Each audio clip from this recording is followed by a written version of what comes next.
झारखंड में विधानसभा चुनाव की कमान संभाल रहे हैं भाजपा के नेता और असम के मुख्यमंत्री हेमंत बिस्वा शर्मा ने जमकर हिंदू कार्ड खेला और साफ साफ कहा कि झारखंड के मुख्यमंत्री हेमंत सोरेन अहंकार में जी रहे हैं।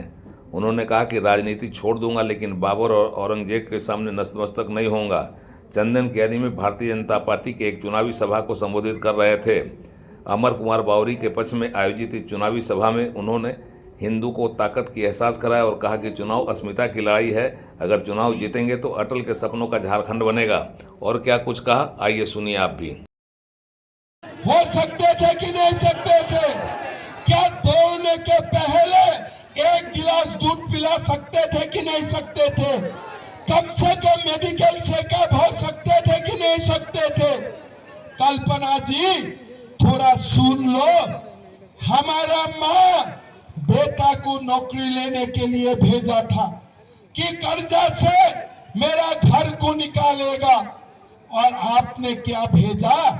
वो माँ को अपना बेटा का लाश भेज दिया।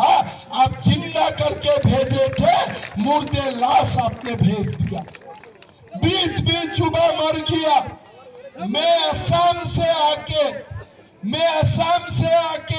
अमर जी का साथ यही जुबाऊ का घर में गया, लेकिन आपका मुख्यमंत्री हेमंत सोरेन जो अहंकार में फंसा हुआ है, एक दिन भी किसी का घर में नहीं गया, एक दिन भी किसी का घर में नहीं गया। ये क्या सरकार है? मैं उमा गांधी को पूछना चाहता हूँ, यही क्या तुम्हारा नेता हेमंत सोरेन है? यही पार्टी मिला तुम्हें ज्वाइन करने के लिए? दुनिया में और कोई पार्टी नहीं मिले थे, और कोई पार्टी नहीं मिले थे। जो पार्टी झारखंड का जुबाऊ को मार रहा है, मेरा माताओं को बर्बाद कर रहा है, मेरा बेटियों को लूट रहा है घुसपैठिया, उमाकांत यही पार्टी मिले तुमको ज्वाइन करने के लिए? और कोई दूसरा पार्टी नहीं मिले? और कोई दूसरा पार्टी नहीं मिले? मैं राजनीति सर दूंगा उमाकांत जी, लेकिन इरफान अंसारी आलमगीर आलम का सामने मैं नतमस्तक नहीं होऊंगा, मेरे लिए विधायक बनना, मुख्यमंत्री बनना दूर का बात है, लेकिन जब तक जिंदगी रहेगा बाबर और औरंगजेब का सामने नतमस्तक नहीं होगा। राजनीति का कोई आधार होना चाहिए, राजनीति में कोई विचार होना चाहिए। आप कौन नहीं रुक पाए? क्या ये हिंदू का ताकत का सामने इरफान अंसारी आलमगीर जीत पाएगा? मैं बार बार बोलता हूं, ये चुनाव चंदन कियारी का चुनाव नहीं है, ये चुनाव बोकारो का चुनाव नहीं है, ये चुनाव हमारा अस्मिता का लड़ाई है, हमारा भविष्य का लड़ाई है, हमारे पूरा समाज का लड़ाई है। आप लोग तैयार है कि नहीं? आप लोग तैयार है कि नहीं? ये चुनाव आप लोग समझ लीजिए, ये चुनाव हम हारेगा तब हम हमेशा पश्चिम बंगाल बन जाएगा। अगर ये चुनाव हम जीतेगा ना, अटल बिहारी वाजपेयी का सपना का झारखंड हम लोग बना पाएगा।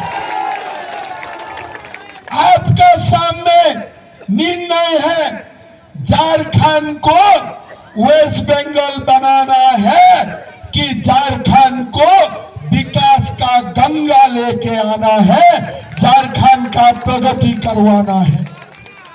भाई और बहनों, थोड़ा याद कीजिए, 25 साल पहले ये झारखंड बने, किसने बनाया? अटल बिहारी वाजपेयी जी ने बनाया। किसके लिए बनाया? आप लोगों के लिए बनाया। क्या ये झारखंड आलमगीर आलम और इरफान अंसारी के लिए बनाया गया था क्या? ये उनके लिए बनाया गया था क्या? ये कब्रिस्तान में घेराबंदी करने के लिए बनाया गया था क्या?